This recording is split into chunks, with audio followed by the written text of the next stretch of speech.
मुंबई को चलाने वाली सबसे बड़ी संस्था का नाम है बीएमसी यानी बृहन मुंबई म्यूनिसिपल कॉरपोरेशन। ये कोई साधारण ऑफिस नहीं है बल्कि मुंबई की रोजमर्रा की जिंदगी की रीढ़ है। आपके घर तक आने वाला पानी, जिस सड़क पर आप चलते हैं, जिस सरकारी अस्पताल में इलाज होता है और जो कचरा रोज उठाया जाता है, इन सबके पीछे बीएमसी होती है। इसीलिए बीएमसी को समझना मतलब मुंबई को समझना। बीएमसी चुनाव इसीलिए जरूरी होते हैं क्योंकि इनका असर सीधे आम आदमी पर पड़ता है। विधानसभा और लोकसभा में बड़े फैसले होते हैं, लेकिन गड्ढों वाली सड़क, पानी की कटौती, बारिश में जल भराव जैसे मुद्दे बीएमसी के दायरे में आते हैं। यही वजह है कि बीएमसी का काम दिखता कम है लेकिन असर बहुत ज्यादा होता है। अब सवाल आता है, बीएमसी चलाता कौन है? यहाँ दो अहम चेहरे होते हैं, एक मेयर और एक कमिश्नर।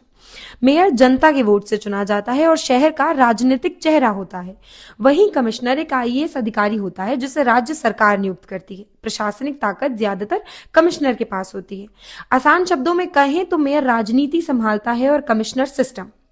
बीएमसी को इतना बड़ा और ताकतवर बनाने वाली सबसे बड़ी चीज है पैसा। बीएमसी की कमाई property tax, building permissions, development charges and अलग अलग तरह के फाइन से होती है।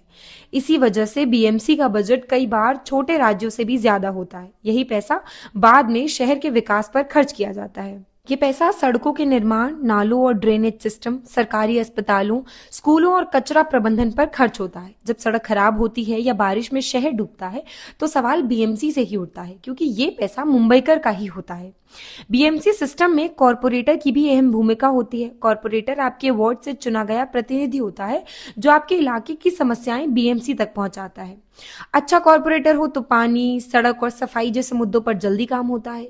इसीलिए लोकल चुनाव बहुत मायने रखते हैं। कई बार बीएमसी और राज्य सरकार के बीच टकराव की खबरें भी आती हैं। इसकी वजह यह है कि नीतियां राज्य सरकार बनाती है लेकिन उन्हें लागू बीएमसी करती है। जब प्रायोरिटीज अलग अलग होती हैं तो खींचतान शुरू हो जाती है। इसे ऐसे समझिए, गाड़ी एक है लेकिन ड्राइवर दो। मुंबई में बीएमसी से जुड़े सबसे बड़े मुद्दे सालों से वही हैं। फ्लडिंग, खराब सड़कें, पानी की सप्लाई और हाउसिंग की समस्या। सरकारें बदलती हैं लेकिन चुनौतियां लगभग वही रहती हैं। फर्क सिर्फ इस बात से पड़ता है कि उन्हें कितनी ईमानदारी से हल किया जाता है। आम आदमी सिर्फ वोट देकर चुप नहीं रहता, वो अपने कॉरपोरेटर से सवाल कर सकता है, ऑनलाइन कंप्लेन कर सकता है और आरटीआई के जरिए जवाब मांग सकता है। जागरूक नागरिक ही किसी भी शहर को बेहतर बनाता है। सीधे शब्दों में कहें तो बीएमसी को समझना मतलब सत्ता, पैसा और सिस्टम को समझना। और जब ये समझ आ जाता है तब खबरें सिर्फ हेडलाइन नहीं रहती बल्कि उनका मतलब भी साफ दिखने लगता है।